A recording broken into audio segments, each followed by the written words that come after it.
So, Freunde, ich muss euch unbedingt heute mal zeigen, was ich im Keller gefunden habe.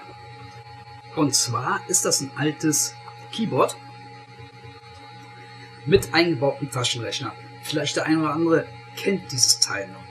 Es ist ungefähr 40 Jahre alt. Ich habe es ausprobiert, Batterien reingetan und das funktioniert noch. Das Coole an diesem Gerät war, man konnte Anfang der 80er Jahre damit einen Hit nachspielen, fast im Originalsound, der in über 30 Ländern in die Charts gegangen ist. Ich schalte es jetzt mal rein.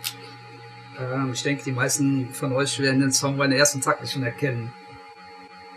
Ich muss jetzt hier noch den Rhythmus einstellen und dann geht das auch schon los. Der Song, der fing so an. Aha, aha, aha. Aha. Aha.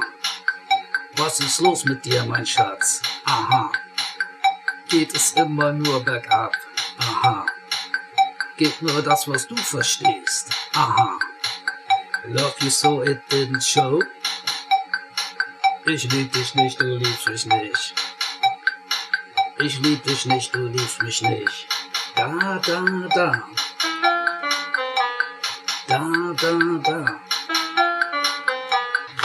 Es knistert ein bisschen, wenn man die Lautstärke verändert.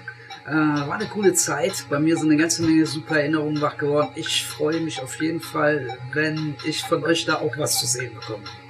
In diesem Sinne, bis später.